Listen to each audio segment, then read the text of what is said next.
ఇక్కడ మన హైదరాబాద్కి తీసుకురావడానికి వీళ్ళు ఒక గ్యాంగ్ ఏర్పడి మొత్తం వీళ్ళు 6 గుణశేఖర్ ఏఆర్ కానిస్టేబుల్ అబ్స్కాండింగ్ ఉన్నాడు. ఇప్పుడు మిగతా 4 మన కస్టడీలో ఉన్నది 5.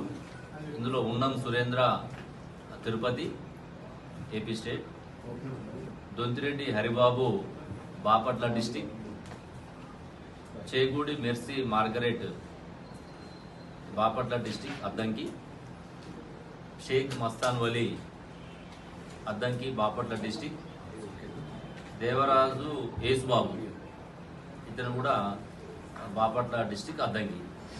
వీళ్ళందరూ కూడా ఫస్ట్ ఎవరైతే ఏఆర్ కానిస్టేబుల్ ఉన్నాడో గుణశేఖర్, అతనికి ఈ ఉన్నం సురేంద్ర ఈ తిరుపతి నేటివ్ కాబట్టి ఇద్దరు వాళ్ళ ఫ్రెండ్స్ కావటము, ఆ ఫ్రెండ్షిప్లో వాళ్ళు ఏ సమాచారం షేర్ చేసుకోవటము. AR constable already previous history తోటి ఒక విషయంలో సక్సెస్ అయింది కాబట్టి రెండో దాంట్లో కూడా చేయాలని చెప్పేసి ఆ కానిస్టేబుల్ ప్లాన్ చేయటము.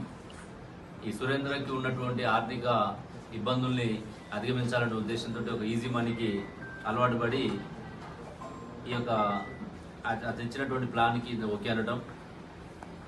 ఈ ఉన్నం సురేంద్రకి గతంలో ఉన్నటువంటి వీళ్ళంతా మిగతా వాళ్ళు దొంతిరెడ్డి హరిబాబు కావచ్చు, మెర్సీ మార్గరెట్ కావచ్చు, షేక్ మస్తాన్ వలీ, యేసుబాబు వీళ్ళందరూ కూడా ఫ్రెండ్స్.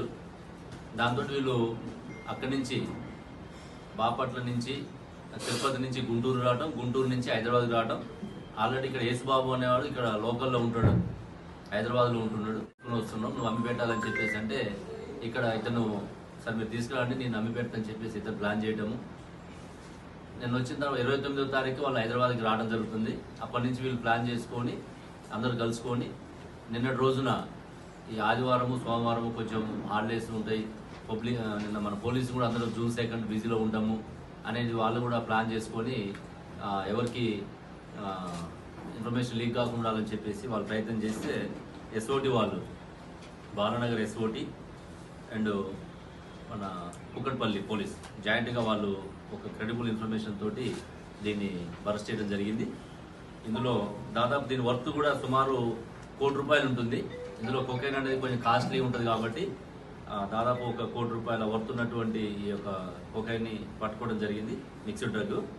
ఇందులో మనకి ఎస్ఓటి డీసీపీ శ్రీనివాస్ గారు, అదేవిధంగా వాళ్ళ additional DCP Vishwaprasad, Balanagar additional DCP Satyanarayana, Kukatpally ACP Ravikiran, అదేవిధంగా కుకట్పల్లి ఇన్స్పెక్టరు, ఎస్ఓటి ఇన్స్పెక్టరు, వాళ్ళ టీం ఎంటైర్ టీం అందరూ కూడా బాగా ఇలా కష్టపడడం జరిగింది.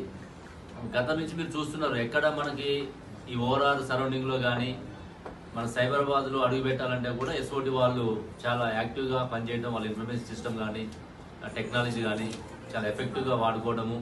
దానివల్ల ఈ మధ్యకాలంలో మనకి కేసులు కూడా తగ్గినాయి. స్టేట్లో కూడా సపరేట్గా యాంటీ నార్కోటిక్ బ్యూరో ఏర్పాటు చేయడము, ప్రతిదీ కూడా ఇన్ఫర్మేషన్ ఇంటర్ స్టేట్ ఇన్ఫర్మేషన్ కూడా షేర్ చేసుకోవడం వల్ల మన కాడ తగ్గినప్పటికీ కూడా ఇంకా కూడా ఇలాంటివి వచ్చినా కూడా పట్టుకోవడానికి మన వాళ్ళు రెడీగా ఉన్నారు.